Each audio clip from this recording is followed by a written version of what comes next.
के लिए भी अपने घर में नहीं रखा। इतना एहसान फरामोश इंसान मैंने अपनी जिंदगी में नहीं देखा। आरती, तुम फिक्र मत करो, मुझे अपने भगवान पर बहुत भरोसा है और जो हो रहा है अच्छा ही हो रहा है।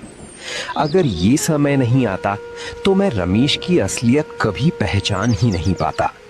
अच्छा हुआ कि भगवान ने मुझ पर ये समय लाया। बुरे समय में ही लोगों की पहचान होती है। और तुम चिंता मत करो, हमने कभी किसी का बुरा नहीं किया है। उसे अपने कर्मों की सजा जरूर मिलेगी। बस तुम भगवान पर भरोसा रखो। आरती, वो सब छोड़ो, अब हमें ये रात तो इसी गुफा में गुजारनी पड़ेगी और मुझे तो भूख भी लगी है। क्या तुम कुछ सामान घर से उठा लाई हो जिसे पकाकर हम खा सके?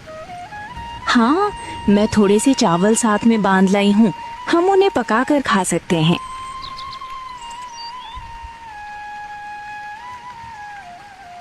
कबीर और आरती मिलकर थोड़े से चावल पकाते हैं।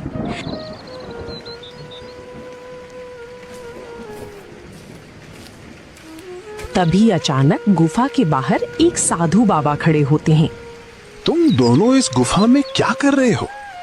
बाबा जी, बारिश में हमारा घर बह गया।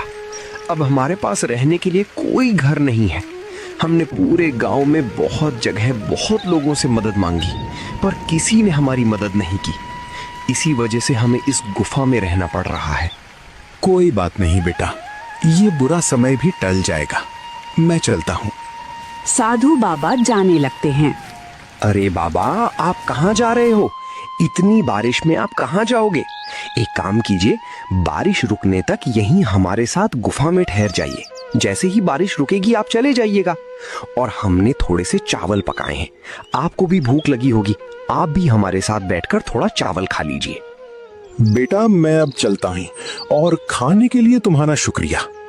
बेटा, मेरा एक छोटा सा काम है। मैं पास के गांव में जा रहा हूँ और मेरे पास थोड़ा सा सामान है। उसका थोड़ा वजन ज्यादा हो गया है, तो मैं चाहता हूँ कि वो सामान तुम अपने पास रख लो। मैं वापस लौटते समय ले जाऊंगा। तुम मुझे ईमानदार और भरोसेमंद इंसान लगते हो। मैं कल शाम तक लौट आऊंगा। बस कल शाम तक मेरी अमानत का ख्याल रख लेना। ठीक है बाबा, आप बेफिक्र जाइए, मैं आपकी अमानत का ख्याल रखूंगा। पर बेटा, याद रहे, सामान थोड़ा कीमती है। हाँ बाबा, ध्यान रखूंगा, आप निश्चिंत होकर जाइए। इतना कहकर साधु बाबा पोटलियां रखकर वहां से चले जाते हैं। दूसरे दिन सुबह कबीर उठकर इस गुफा के बगल में एक छोटी सी झोपड़ी बना लेता है और वहां रहने लगता है। ठंड और तेज बारिश की वजह से आरती की तबीयत खराब हो जाती है। मुझे माफ कर देना आरती, मैं तुम्हारे लिए कुछ नहीं कर पा रहा हूँ। हमारे पास इस भयानक ठंड से बचने के लिए एक कंबल तक नहीं है। आप चिंता मत कीजिए, मेरी तबीयत इतनी भी ज्यादा खराब नहीं है, इतना तो मैं सह सकती हूँ। कबीर चिंता में डूब जाता है। उसकी नजर बाबा की दी हुई 3 पोटलियों पर जाती है। हे भगवान, मेरी तो कुछ समझ में नहीं आ रहा, मैं क्या करूं?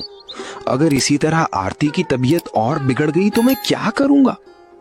बाबा ने तो कहा था कि इसमें बहुत कीमती चीजें हैं। क्या करूं? इन पोटलियों को खोलकर देख लूं।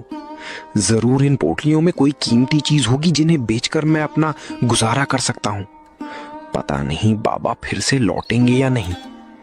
नहीं नहीं, ये मैं क्या सोच रहा हूं, ये गलत है। मैं ऐसा नहीं कर सकता, ये तो सरासर धोखा होगा।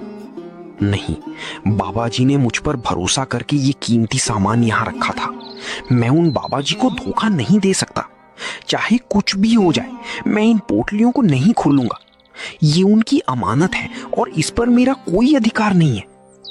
लेकिन अब मैं क्या करूं?